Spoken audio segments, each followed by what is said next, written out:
This man has fast become one of my favorite reads and by far and away one of my favorite folks to work alongside, Patrick McDonald. How are you, man? Welcome to my show. Mark, it's an honor. I hope you had a great Christmas. I know you're going to have a fantastic new year, knowing who you are, but it's great to be on your show, kind of changing seats a little bit here. Yeah, that's cool. And I find you so insightful. I find you massively entertaining and funny. So when it came to doing a wrap for the 2024 season, not just PGA Tour, we do have a few live golfers included here. I was like, there's no better than you, man. So I'm looking forward to diving in. Before we do, just for the social media clicks, shall we? If you had to look at the season that has just been, 2024 in world golf, was there, if you had to encapsulate this in like a title, what would you do? What would you call it? Oof, gosh, you are putting me on the spot early. For the record, I do not write my headlines for CBSSports.com. So Well, give us the byline or like the opening paragraph. Go for it. The byline, probably imperfectly perfect, I would say, because you had someone in 2023 and Scottie Scheffler who put jaw-dropping tee to green numbers together. And if he had just put average, he would have had that season he had this year in 2023. But then you factor in all the weirdness of it, right? The US Open was weird in itself. The PGA Championship, certainly weird. And all those little moments in between, from Jordan Spieth purposely hitting a shot onto the roof at the Texas Open and everything along the way. So I think imperfectly perfect is how I would describe the year. I like it. Okay, let's start off with some player grades. Now, you mentioned Scotty. I didn't even ask you to grade him because it would be an A+. I'm guessing you're on the same page here as me. But I do want you just to talk about Scotty for a second. Because you one that sort of goes and delves into history and you make comparisons and stuff. And the season to me that Scotty's just had, just by watching him play, it's kind of otherworldly. We grading him, we both give him A+. Agreed? Agreed. Okay. So for me, do the great job that you do of just kind of describing, what your impressions of Scotty's 24 season were. I think it kind of hit me in the head almost when I talked to Collin Morikawa at the Wells Fargo Championship. And so that was in May. He had won the Arnold Palmer at that point, the Players Championship, and the Masters, Scotty, that is. And I asked Collin, I was like, hey, is there a sense of, you see that name on the leaderboard and you're like, okay, my hands are tightening up on my grip a little bit because I know I can't make a mistake. And remember at the Masters, Collin made a couple really poor iron swings down the stretch on Sunday that really cost him and gave Scotty the green jacket there. And he said no, but his body language said yes. And I think that was kind of the moment for me where it's just a slow death for a lot of these other guys, where Scottie Scheffler, he's not going to win the tournament on Thursday. He's not going to win the tournament on Friday. He might do it late on Saturday. We have seen that before, but you just knew he was going to be there week in and week out, except for the occasional mishap here and there. Isn't it golf crazy? Because for the folks that don't know, on this On the Mark tribe of our global audience, Patrick and I are together on a show called The First Cut for CBS Sports. And we here recently in 2024, I shouldn't date this, but we forecast 2025. And you were all over Scotty, right?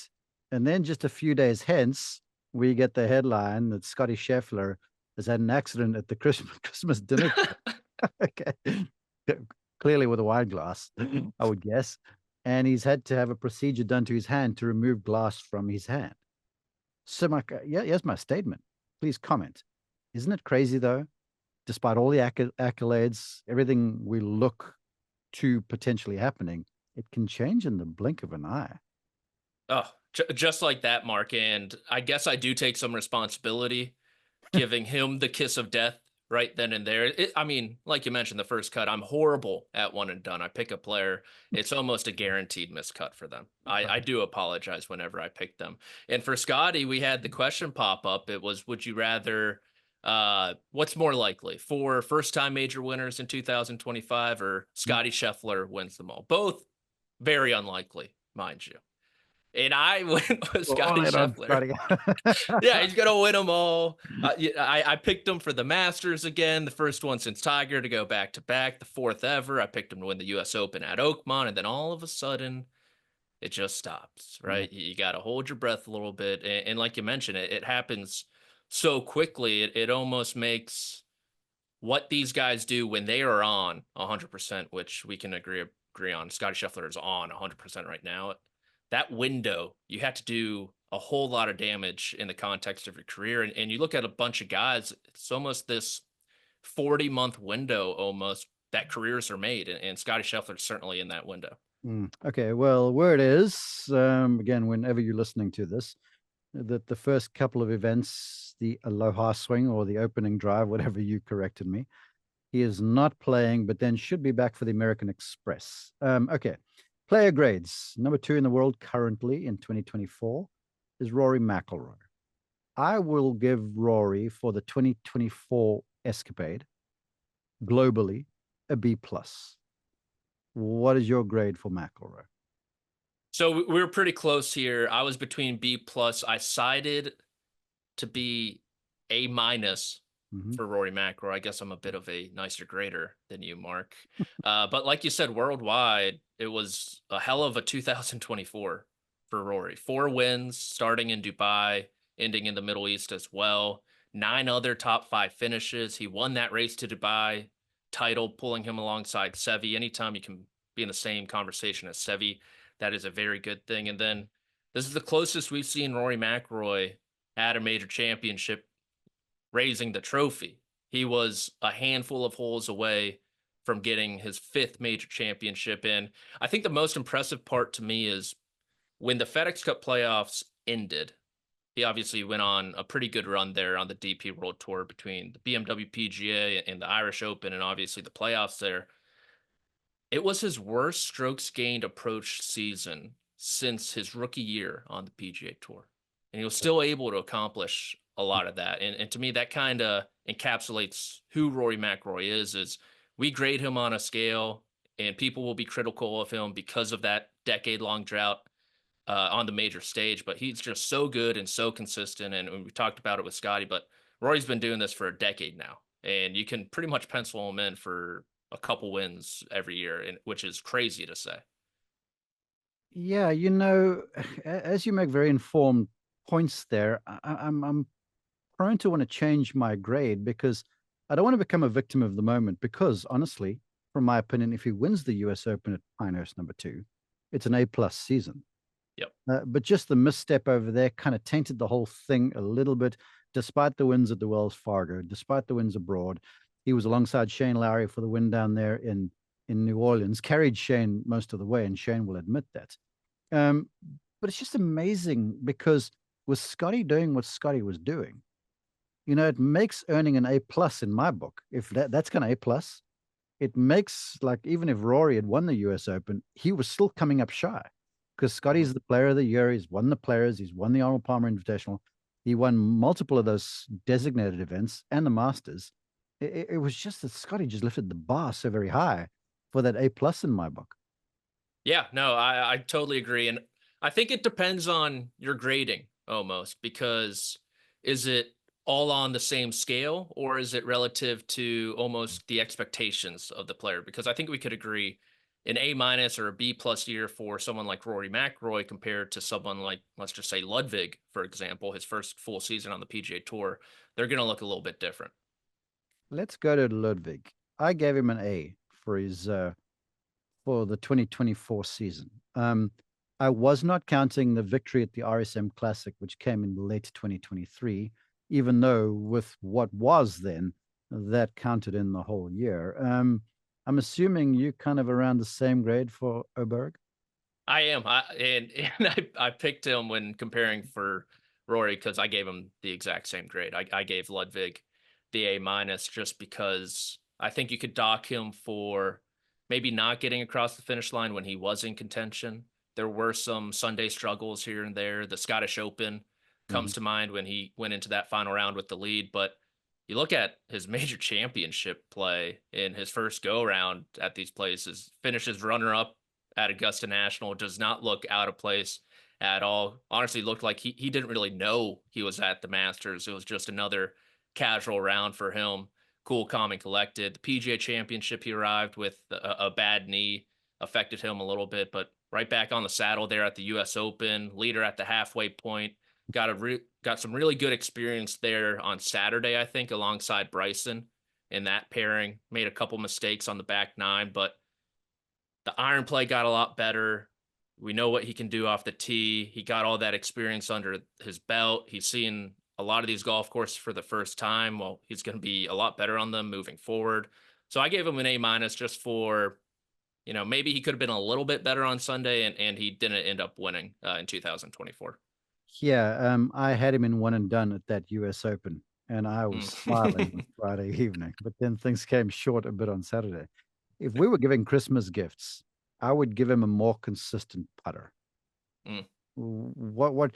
I did see a post where he was with his, I guess, girlfriend, if not fiance, celebrating Christmas, and they had the Dom Perignon out there and the charcuterie board. So he doesn't want for anything, I think, except for a bit more consistent putting under pressure. Yeah, I think that's fair. I would probably look for a wider array of shots around the green. Okay. For Ludvig, just because I'm not going to say he's one-dimensional, but when his ball striking went a little haywire this year, I thought there were some concerns around the green. Right here. So we've got B+ for Rory for me. You gave him an A minus. Ludvig, I've undergraded him compared to you two. I give him an A. You gave him an A minus. Patrick Cantlay, and I stuck him in here because he's sort of one of those American players that really should be, I would almost say, the tip of the American spear. You can look at Collin the same way, but these guys are very close. And then, of course, there's Xander, who we'll talk about in a minute. But Cantlay is sort of like seems to have everything, but it was a forgettable year for Cantlay, would you say? Yeah, I totally agree. I gave him a C minus I gave him a for C. for the year. There was the President's Cup performance, which I think he's played himself into becoming one of the top guys in these team competitions.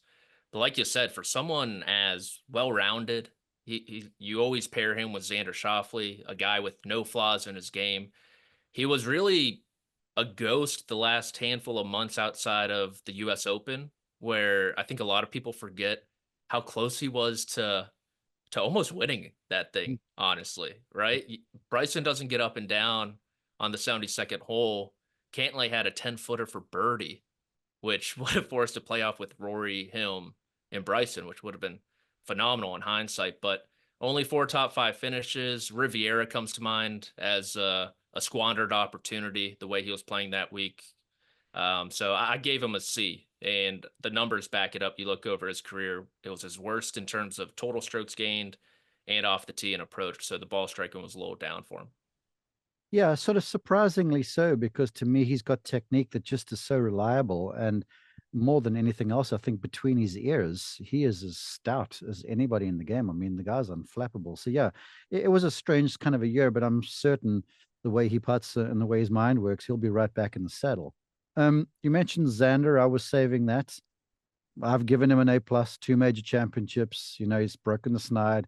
Emphatically, I'm sure you're going the same way. Yes? Yes, I gave Xander an A+. So here's my question. Did he do enough for Patrick McDonald to at least make you think a bit about the PGA Tour Player of the Year award? Did he kind of upset your apple cart a little bit? Was there enough in that to maybe avert your eyes from Scottie Scheffler? I will say there was a point in time when it was under consideration, but by year end, it was completely Scottie Scheffler. I want to know the 9% because they gave out the voting. It was 91% for Scottie Scheffler. I want to know the 9% of players, they were voting for Xander Schauffele's best friends, or voting for themselves that didn't vote for Scottie. But for me, if Xander, he was in that final group at the Olympics with Jon Rahm, if he had won the gold medal, gone back to back there, I think the conversation following that and leading into the FedEx Cup playoffs would have gotten a bit louder. But since he didn't, and Scottie ended up winning, and then Scottie ended up winning the FedEx Cup playoffs like he did, Scottie just won 1-1. I don't think it was a real conversation at the end of the year. Xander, strangely, did not end the year at world's number 2. Rory McIlroy is in that slot behind Scottie because of the victory in the race to Dubai and over there in Dubai. So that sort of split them some. But suffice to say, as far as I'm concerned, the top 3 guys currently on the PGA Tour, I would match them up against anybody. Are you? Oh, absolutely. I would say they're the top 3 guys in the world. With Jon Rahm kind of being in that 4th spot, and then Collin Morikawa had a, I would say, underrated year. Didn't get that win, but he played some great golf too. So the top 3 right now coming into 2023, and honestly, these past few years, it felt like it was Rahm, Rory, and Scottie, and it would kind of change a little bit. In 2023, the guy was Rahm with the Masters win, obviously, in Riviera. Also, Scottie took it back, 22 and 24. But Xander just kind of turned that big 3 into a core 4, you could say, and it doesn't look like it's going to change. Yeah, I'm remiss because I did miss Collin Morikawa. I gave him an A. Were you sort of leaning the same way? I gave Collin a B plus. Ha! Look at you. I outgrade you. I Wow. know. I think for me, he became a much better golfer Yep. in 2024. Much better. Went back There's to his no old coach, by the way. He stopped the flip-flopping and the bouncing around the show and went back to the original golf coach. Yeah, funny how that works out. And he got off to a kind of mundane start and then popped up. I'm not going to say out of nowhere because he's Collin Morikawa, but maybe in an unsurprising manner at the Masters where he wasn't hitting the ball great, his words, and then boom, final round with Scottie on Sunday at Augusta National, and then boom, final round or with Xander Schauffele at the PGA Championship. So he had a great major championship season. If he had 2 rounds he wanted back, I would say it's those final 2 rounds at the Masters and the PGA where he just couldn't seem to get anything going. But for me, it was just he came so close so many times, but without the win, it's hard to get him into that A category. Okay, Dux, you mentioned Rahm a few times. You know more about the Live League, to be really honest with you folks, than I do. So I'm gonna divert to you, but I know just enough to be sort of dangerous. So I've picked 3 golfers, and I know we've not talked about Victor, whose year was forgettable and all that sort of stuff. So there are players we kind of dodging, but I've picked Jon Rahm, Cameron Smith, and Bryson DeChambeau, ostensibly because, to me, maybe you can make an argument for Joaquin Niemann, but those are kind of the top 3 guys on the Live Tour. You'd agree with me, right? Yeah, I would. I would throw Brooks Koepka in that camp, I forgot about obviously. that. Okay. But I think those 3 and Koepka would probably make the 4th, with Niemann being the 5th. Yeah, Brooks is not going to like me for forgetting him. Well, it's important material, so you can Yeah, count him for one major in 2025. gonna win the Masters now. All right. Okay. So, Jon Rahm, 2 wins on the Live Tour. I mean, for him, that's ridiculous, in my opinion. He should be winning more out there. So I've got questions, but I gave him a B. Okay, I gave him a B minus. Okay. So similar line of thinking. I'm in the same boat as you. Jon Rahm should be cleaning up on Live Golf. Everyone kind of talked about the top 10 streak. I don't think he finished outside the top 10 on Live Golf all season, which is an accomplishment and a testament to his consistency, you could Could say. play with But half a set of irons on the Live Tour and finish inside the top 10, Patrick. Sorry. I'm trying to be politically Diplomat. correct here, Mark. But before the Open and that top 10 finish he had there, the major championship season was a disaster, Mhm. an absolute disaster. I thought he It was going to sucked. be fine. You know I what thought he was going sucks? to. Because Sorry, go ahead. the reigning champion, the defending champion at the Masters, has to hang around to put the jacket on the winner. I think John might have been done with his final round before Scottie even teed off. Oh And then gosh, he's going to hang around all his thunder. he looked absolutely miserable in Butler cabin during that ceremony. But yeah, I think he finished T45 at the Masters, the miscut at the PGA Championship. I believe he came into Valhalla with the longest made cut streak in major championships. That came to an end. And then the toe situation at the US Open and not even teeing it up at Pinehurst number 2 had to be a huge disappointment. So he saved it a little bit, I guess, with the top 10 at the Open. And I won't forget for a while the collapse. I think that's the only thing you could call it at the Olympics, Mm, big, where big he time. was the Yeah. gold medal winner with 8 holes to play. I believe he was up 4 strokes on the field, made a double bogey on a really easy par 5 on the back 9, and all of a sudden he just doesn't even medal.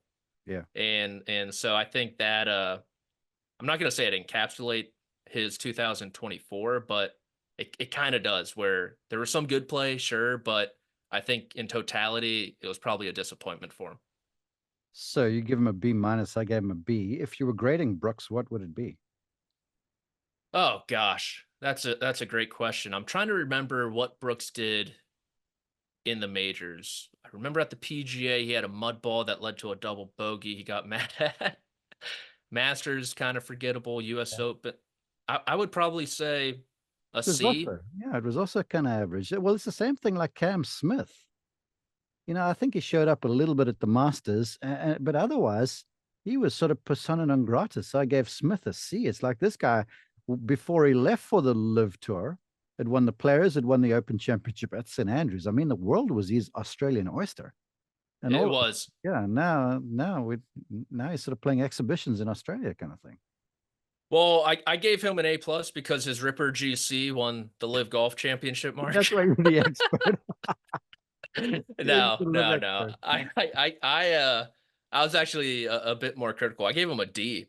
Oh, yeah. You look at his year, he had only 3 top 5s on Live. He's kind of been running through these Australian events to end his 2024, putting together some nice starts, but I don't think the average golf fan will really remember anything out of Cameron Smith's year. And I wouldn't put him on the same scale as a Koepka, a Rahm, or any of those guys near the top of the world. But I think it was just altogether a poor year for Cam Smith. I'm opining here. This is dangerous for you and me in social media. I'm putting you on the spot though.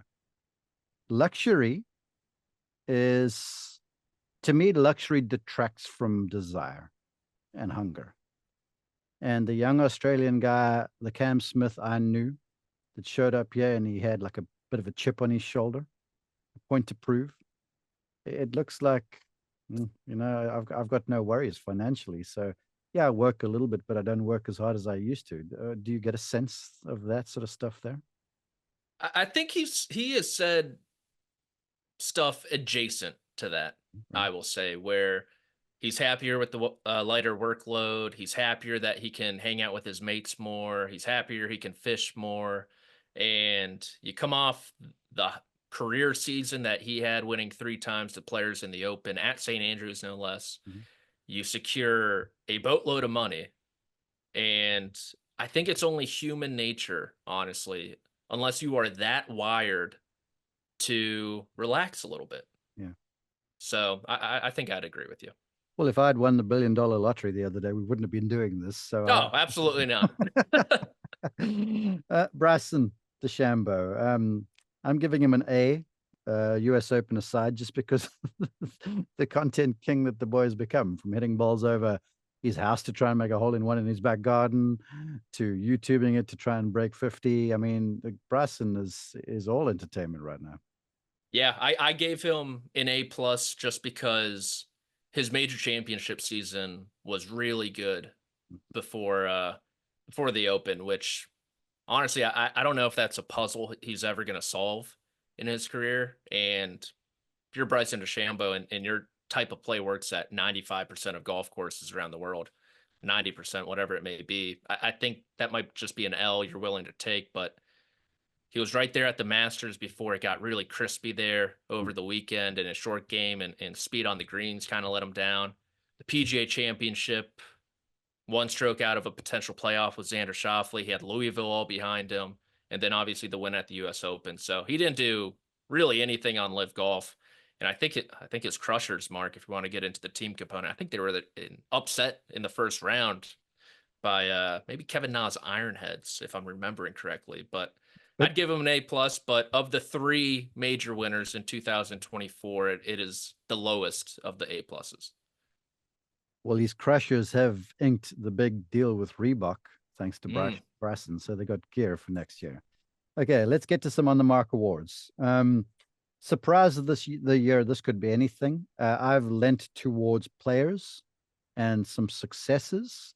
What was your award for the on the mark awards? The surprise for 2024.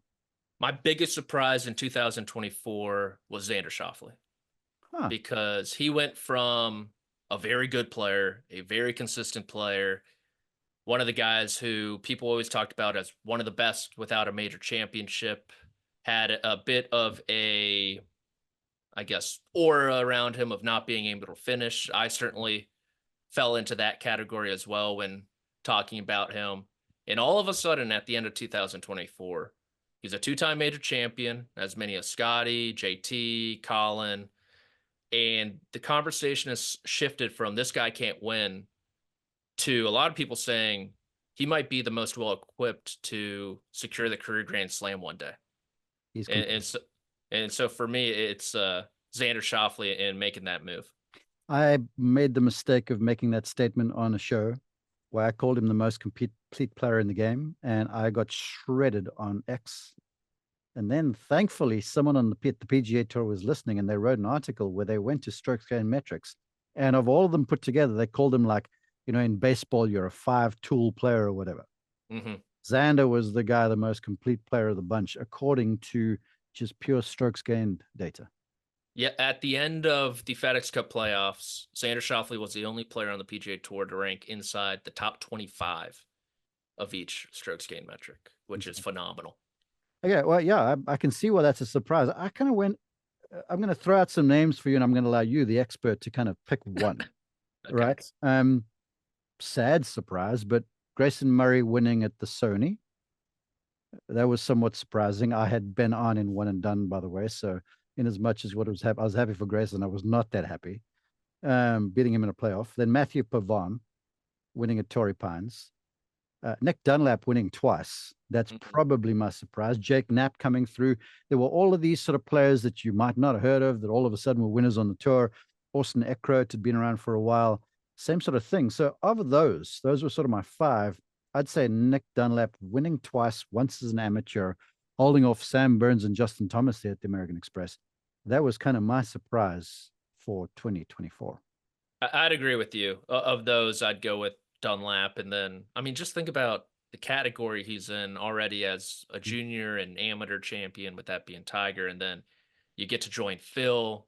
I think Verplank was right before Phil winning as an amateur on the PGA Tour, and then being the only one ever to win as an amateur and a professional in the same season.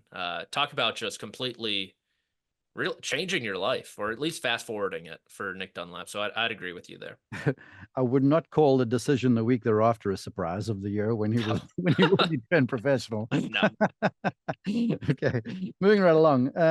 Letdown of the year. I'm going to go first on this one, and I've got the flag right over there. My international team. Coming into the President's Cup at Royal Montreal, there was a lot of bluster around the internationals, and they were going to make this a game. Then we showed up there on Thursday, and they went down 5-0 in the first session of matches. And I was surprised, and I remember being out there on the call, and it was almost like this Canadian nation that were just rabid. All these fans out there for something to happen. The place was like a morgue.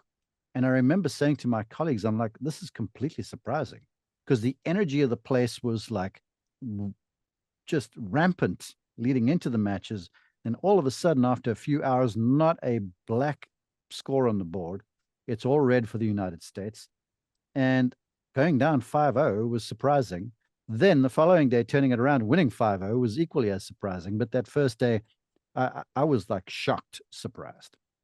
Yeah, I watched it from my place, and it felt like a Thursday morning round on the PGA Tour. Honestly, that there weren't a lot of people into it. It felt like, and I know logistically it was hard to get in and out with I think it was only one bridge. If you can correct me if I'm wrong. And they were doing road work on it while we were there. Yeah. Perfect timing. Exactly. But okay, I went a completely different direction, which might get personal, I guess. But someone who was there at Royal Montreal, my biggest letdown this year was Max Homa. And Mm-hmm. I think it's tough when you finish third at the Masters to say it was a letdown of the year. But you think about Max Homa and kind of the trajectory of his career. He seems to always take that next step after he takes one, right? You think, okay, he wins on the PGA Tour, then he wins at Riv, then he plays great at the President's Cup, then he plays great at the Ryder Cup. Okay, the big monkey on his shoulder is what is he going to do in major championships? He kind of got it off the top 10 finish at the Open the year prior, but he really got it off with playing with Tiger Woods the first 2 rounds at Augusta National, playing well in front of Tiger Woods, which means a lot for someone like Max Homa, and then get himself into the mix there until the second 9 on Sunday. And then all of a sudden, he just lost his swing. He didn't know where it was going off the tee, split with Blackburn. And so it looks like it may have gotten better towards the end of 2024. But after that finish at the Masters, Mark, I really thought Homa was going to have a great summer. Yeah. Had not heard anything to the contrary, but he did, you're right, split with coach Mark Blackburn. And as a former PGA Tour instructor, it's uncanny to me how you can help someone to millions of dollars, a number of victories, and all of a sudden you have one storm on the horizon and you get hired and fired. It's ridiculous how quickly these guys change at times. Yeah, it is. And I mean, we talked about Collin, where, sometimes it's keen to go back to the X every now and again. Mm-hmm. I wouldn't be surprised if Max and Mark get back together when cooler heads prevail. That remains to be seen. Okay, the best event. I'm going to go first because I know you're probably going to be thoroughly entertaining on this one. There were 2 that stood out to me. First off, the Scottish Open, just because of what it is. And I thought Bob McIntyre, who's one of your favorites, winning in Scotland was just tremendous. And the vibe out there. I remember the finish when McIntyre knocks in the winning 20-footer for birdie to beat Adam Scott, who I had. And then they had the Piper band out there and the fans were just going bonkers. It was cool. But seriously, my best event for 2024 was the PGA Championship at Valhalla. From the Scottie arrest on Friday morning to him or Thursday morning, Friday, I can't remember what it was. Friday, yeah. To him going out and shooting 4 under 66, coming fresh out of jail for a couple hours. Scottie stretching while he was in jail, he was telling us. To just the weekend, and they had everybody in contention. All the names, Hovland, Morikawa, Bryson, they were all there. Xander eventually with a tremendous finish to win. And I had Bryson on the Saturday afternoon, and he was just all into the crowds and hitting mammoth tee shots, and folks were going berserk. And then when he eagled 18, he chipped in for eagle. The place is like an amphitheater, and it absolutely just exploded. And I remember saying to my on-course guys, I'm like, this is cool. So for me, the PGA Championship at Valhalla was the event of the year. Gets my award. What's yours? Okay, I think that's fair. I thought you would go that direction, so I zagged a little bit, and I came down to 2. Thought about going with the Olympics, but I instead went with the Players' Championship because it felt like it had a little bit of something every single round. First round, Rory McIlroy was actually a share of the first round lead, but if you remember, he was paired with Hovland, which it seems like rules controversies just follow Hovland at TPC Sawgrass, and Jordan Spieth. And first it was on 18. They didn't agree on the line that Rory hit his tee shot in the water. And then it was on somewhere on the front 9. It was their second 9. And Spieth and Rory were going at it for a pretty long time about where 7. yeah, about where it crossed.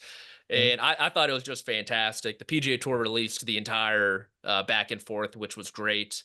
And then on Friday, you have Scottie Scheffler pulling a muscle in his neck. He was getting worked on by the tour physio guy throughout the day.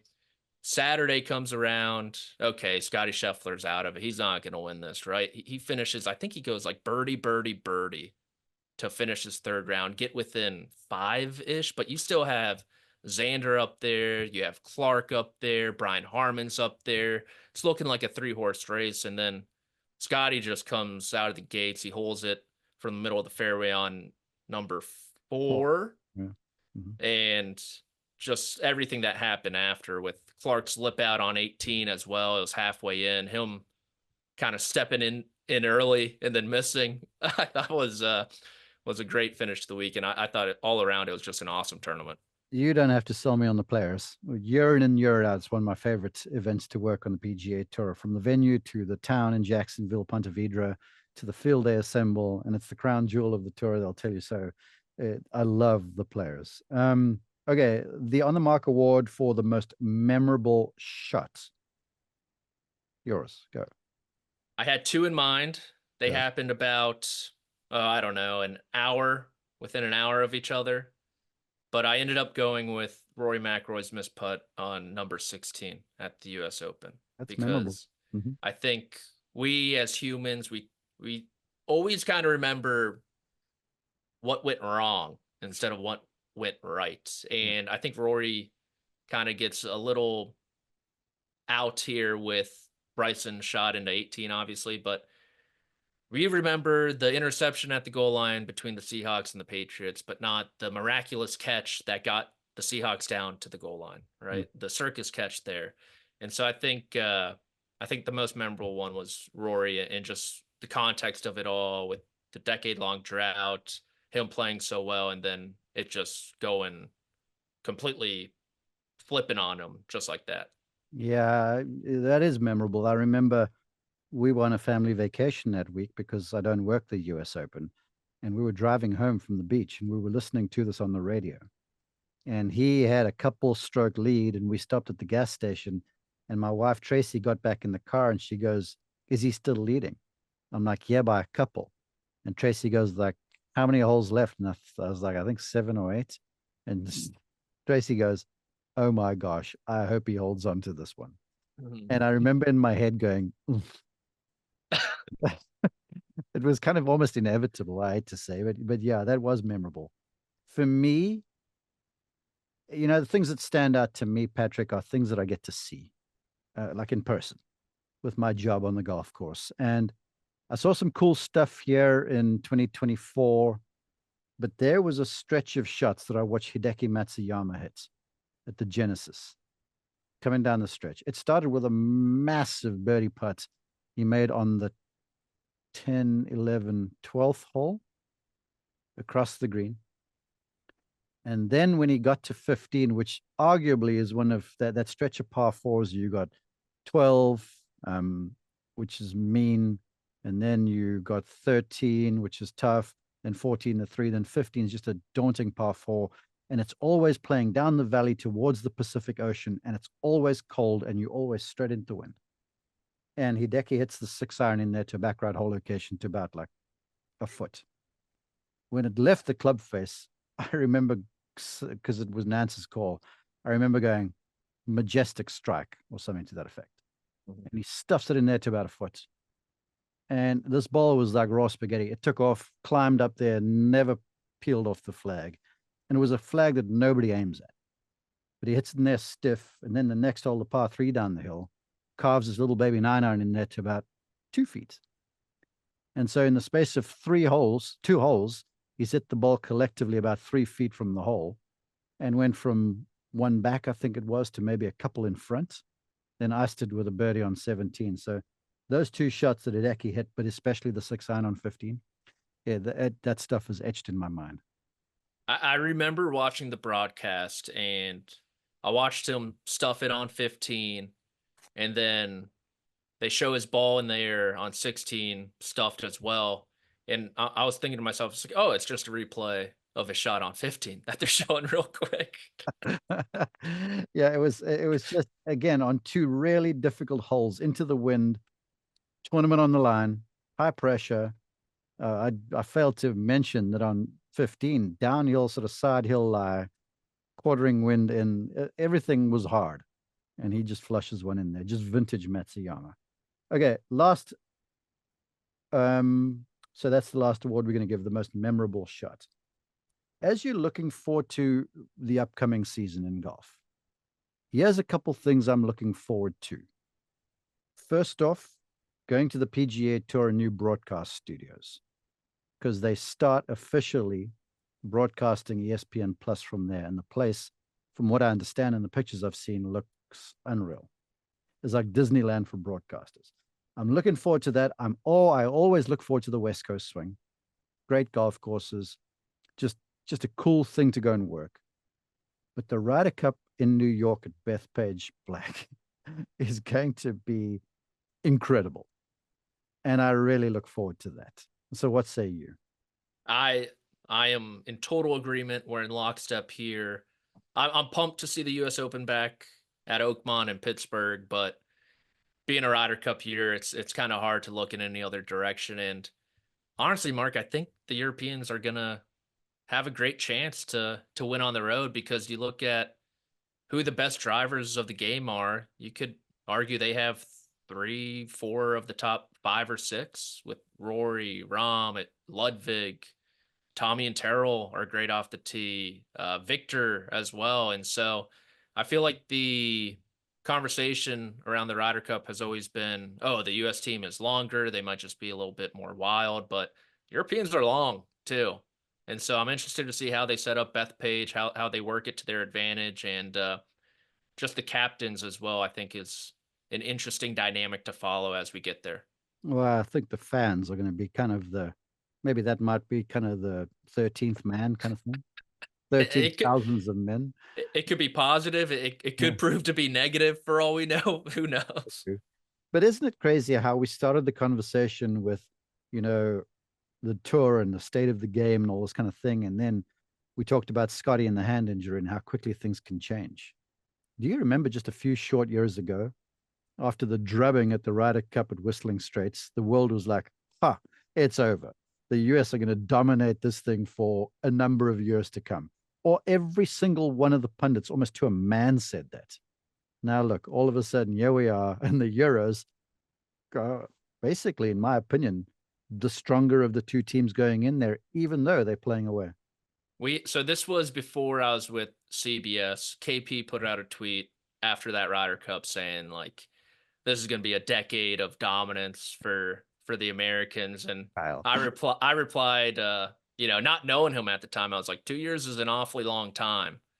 Just a heads up. And he sent it to me during the Ryder Cup at Rome. He's like, this is hilarious. So it's gonna be fun to watch, obviously. And I always just look back to the Ryder Cup at Whistling Straits and remember people were clamoring for Kevin Na or Reed or Kevin Kisner instead of Scottie Scheffler to be the last man on that team. And that wasn't all too long ago. So yes, so we're doing a recap show for 2024, and Kyle Porter's catching some strays over here because the very same guy has got a bet going on with me.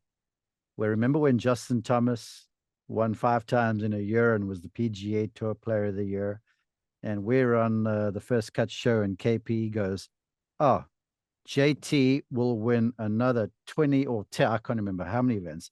He goes, in the next decade, he's going to win 20 times. And I was like, exactly what you did there. I'm like, dude, it's 10 years. And I'm like, I'll bet you a case of wine on this one. And he took it. He was convinced. I'm like, do you realize, first off, how good everyone else is? And then the fact that this is 10 years, that anything can happen. Yeah. You could do a Dustin Johnson and slip down the stairs, and that could be you. But here we are. So we've got a few more years on this bet. I think it's 4 now. And I'm looking very stout because JT, I think, has got like maybe 1 more win since that bet that he took. So I'm looking really good. I think he's got more than 1, which is fair, but yeah. Anyway, it's not getting to 20. All right. That guy over there is Patrick McDonald. Patrick, please tell folks where they can find you. They can find me on any social media platform, the TikTok, the Instagram, the X, at P McDonald, P McDonald CBS, and then my own newsletter, patrickmcdonald.substack.com. I'm trying to get that rolling in 2025. Right, go check that out. Patrick's tremendous writer, fascinating, entertaining read. You also write for CBS. Where do they find that? I do. CBS.com or CBSSports.com. Mess that one up. They won't be happy about that. But yeah, CBSSports.com. Anything on the golf page this day and age will be coming courtesy of me. Right back at it in just a very short time. Thanks for joining me, Patrick. It was a pleasure.